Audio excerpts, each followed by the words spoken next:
honorables invités, Mesdames et Messieurs, au nom de Son Excellence, Monsieur le Premier ministre et du cabinet du Premier ministre, tutelle du CICG, je voudrais vous souhaiter la bienvenue à cette édition des rendez-vous du gouvernement qui a pour thème principal notre dispositif sanitaire national.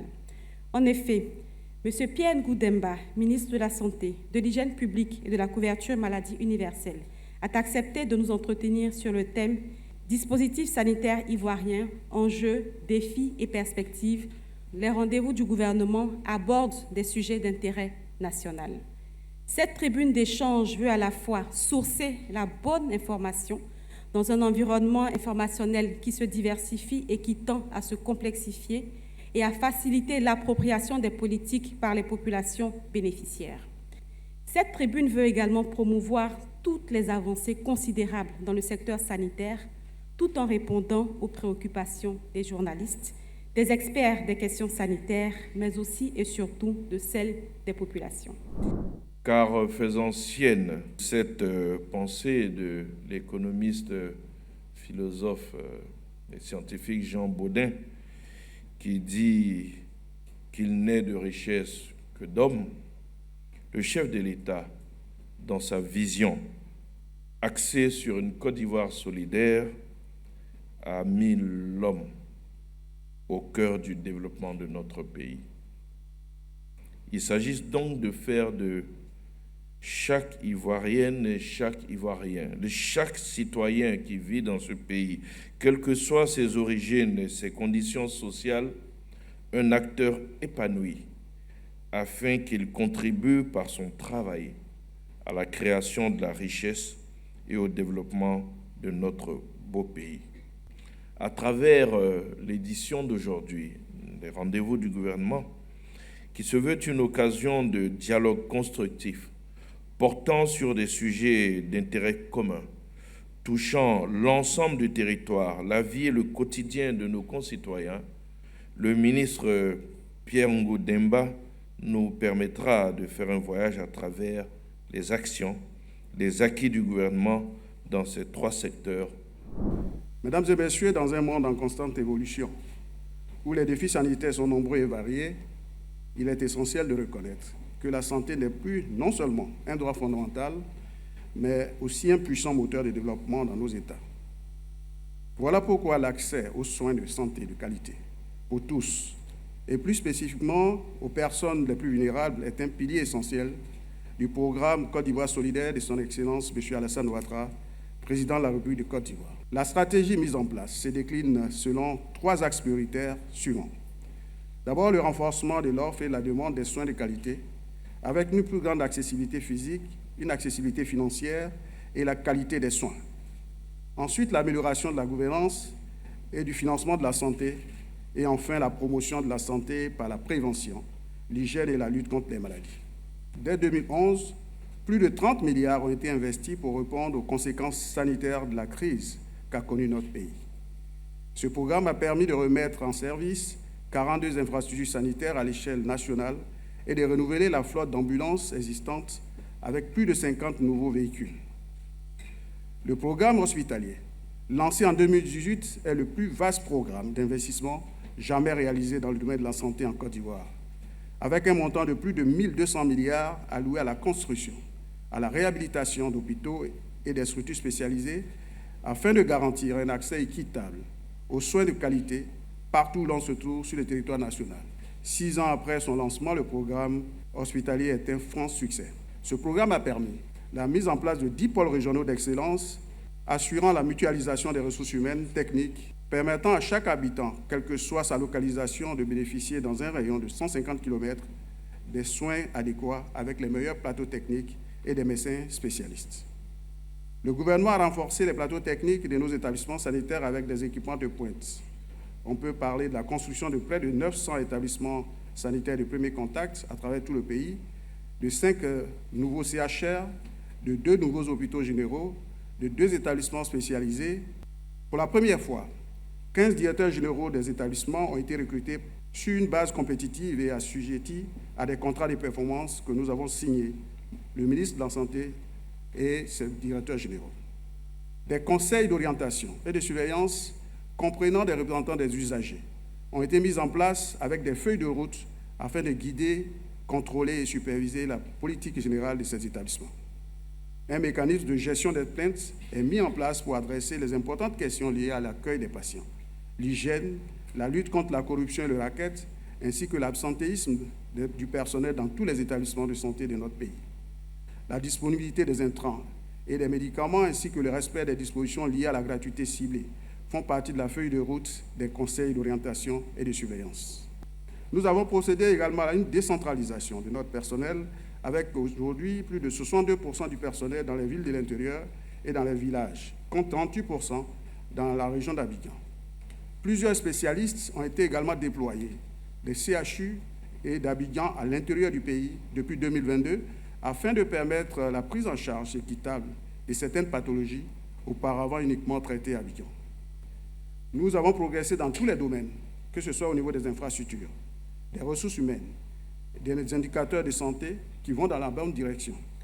Mais il faut accélérer la mise en œuvre de nouveaux investissements pour rattraper le retard qu'a connu le secteur de la santé, améliorer la prévention par la vaccination, les bonnes pratiques d'hygiène, améliorer donc la nutrition, renforcer notre système de protection contre les maladies et les épidémies, améliorer l'efficacité de nos établissements et accroître notre capacité de production locale des médicaments et d'intrants stratégiques. Monsieur le ministre, je ne sais pas si je me trompe, dans votre présentation, vous n'avez pas parlé de la question de l'insuffisance rénale. Alors que, selon mes informations, il y a environ 1975 malades qui attendent d'être dialysés.